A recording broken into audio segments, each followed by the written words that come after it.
Hello, everyone. It is the Prophet Michael David, aka Aries, and today we're going to go over the green and gold seraphim and, in general, why God loves me so much and made me a prophet. Often asked question throughout time: what is the meaning of life? Well, in your mortal life, in this life, it's to follow the two rules and don't hurt other people, and try not to lie, so that your judgment with the angel of the Lord is doesn't take that long, so you can be reincarnated and live again.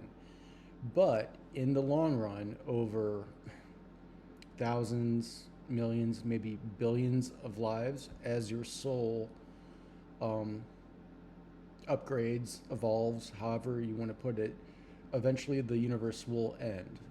And at the end of the universe, it's much like how heaven is described in the holy books of these days, where God's right in the middle, the angel of the Lord is standing right next to her, and then all of the other angels, the seraphim, because those are the ones that can get closest to God, the ones that are actually inside the kingdom, right? Even the cherubim, like Archangel Michael, are said to be just outside the gates, and only the seraphim and God and the angel of the Lord are actually inside. It represents the tabernacle, the Axis Mundi, except it's heaven. Um, but that's how it's going to be at the end of the universe, except everybody's seraphim. Well, everybody wants to be seraphim. So the meaning of life, the evolution, the meaning of your soul is that at the end of time, not the end of times, that happens all the time, but the end of time, the end of this universe, you want to be a seraphim standing next to God. You don't want to be the other thing, which is its own story and has a specific day. And today ain't that day. So, in the seraphim that I want to be is the green and gold seraphim. He's one of the most famous, he, she, whatever, is one of the most famous seraphim in the universe, if not the closest seraphim to God and the angel of the Lord. But that, again, is another story. So, in a nutshell, that's what I want to be at the end of the universe, which is the question, like why will he be incorruptible, stuff like that, is because like this more, I'm not suicidal, but this she's shown me the beginning and the end of the universe. This mortal plane really isn't all that good. I mean, we live on a line rapey, murdery planet at the moment. It's not the greatest uh, mortality, but at the same time, as I've said before, except for some glaring exceptions, we all started out as ants with ant soul, and you've worked your way up to a sentient being that lives on this planet and is called a human. So, again, one more time, what is the meaning of your existence in the long run? To become a seraphim and don't become the other thing. But to start out, so why does God love me so much other than the prophet prophecy stuff that I've been explaining this whole time? Is because not only did I YOLO really, really hard, um, there's just so many universes we're not having this conversation.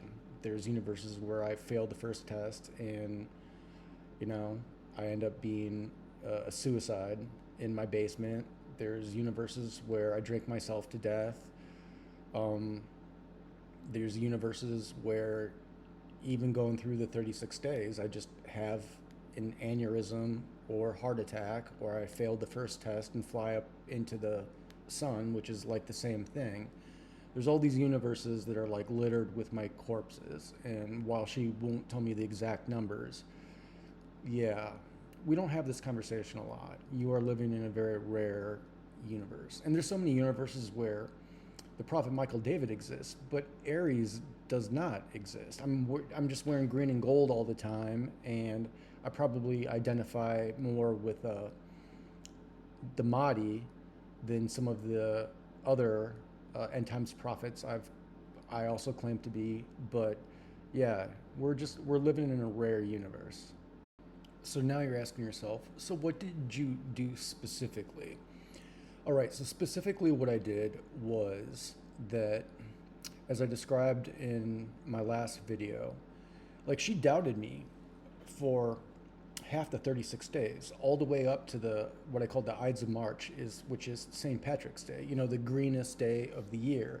But then after that, we were cool. She believed in me, but I kind of had that whole, I did have that prophetic vision, although not until that night. Just let me do it my way. Get off my back. I'm not that kind of horsey. And she said, like, I'm sorry, Michael. I didn't realize what you were. You don't have enough time to finish. But what she meant was that I didn't have enough time to finish and her get what she wanted, which was Aries. And you guys are, if you're starting to see the whole thing about the time, yeah, my number's 3. Decided to send that email out at 3. Wrote the name David at 3:03, which gave God and the angel of the Lord 8 hours and 57 minutes of unfettered creation time, the first in a very long time. And they're time lords. They exist in all points of space time. And so, again, just like the saying in heaven, a day is 1,000 years here on earth, she can make the time anything she wants to. It's called time dilation. And so 8 hours and 57 minutes is almost 9 hours, which in this case, 9 hours equals 9 months, the length of time it takes to create a baby. And I don't know if I've directly said or alluded to before, but again, I could have written the name in the dirt at 3 if she had willed it, but Aries is a preemie baby by, if you do the math, it's like 1.5 days. He's not that much of a preemie baby. But she did that for a couple different reasons. Another one is so I could stomp on Khufu, because damn did I hate Pharaoh in those days. But yeah, that's why she did it that way, and that's what that represents. But what I didn't tell you in that last story, and this is the really the most important part, is when she said, "You don't have enough time," and I'm like, "Yeah, I can still do it," and I took off. What I really said is I can do it by doing this, and I basically, not basically, I dumped 21 years of my life force, into basically making me run faster, kind of like a superhero movie, or in this case, literally to make the lightning flash through my brain that much faster to solve all the problems. And that's something that she swore that she would never let any mortal do. She understands that mortal giving us free will, as we do in this mortal plane, that people will, unfortunately, until the Messianic age, hurt each other, beat each other, rape each other, kill each other, but they'll also sacrifice their lives for other people. They will give up their lives for other people, for numerous reasons. And she has to tolerate all this because she gives us free will, and then we just get judged for our actions afterwards.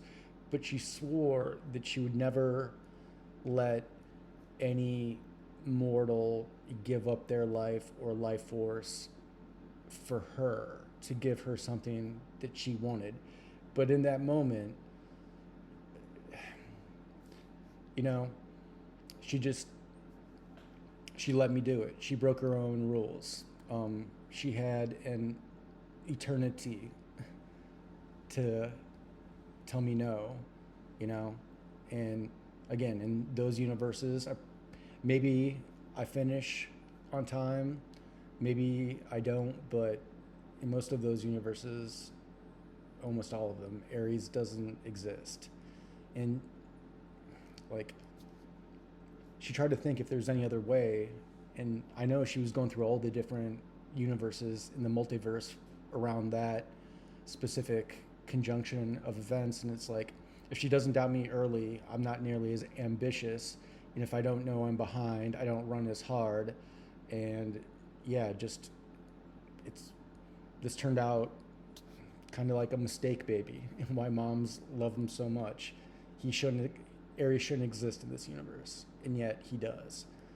And he exists because the prophet Michael David suffered through those 35 days and did really, really well, and didn't die, and turned out to be one of her greatest vessels ever. Okay, so now we're going to do a little bit more YouTube metaphor stuff, both a song and also a YouTube video with a song in it. But yeah, if you want to, like, again, metaphorically speaking, this is all music, this is all art, that's the language of the gods. I'm not the only person connected to the Akashic Library. There's plenty of people. They just don't understand it that way. They just get creativity from somewhere, you know? But but I can pick up on the best metaphors to explain what happened to me and everything. And this is a real good one. This is a Star Trek video edit that somebody put together from the last episode of the last Picard season, and it's beautiful. You guys will like the music, or you should. The theme, it's got the moment before the moment, the YOLO into the abyss, and finally destroying the adversary and looking like $1 trillion doing it. So enjoy.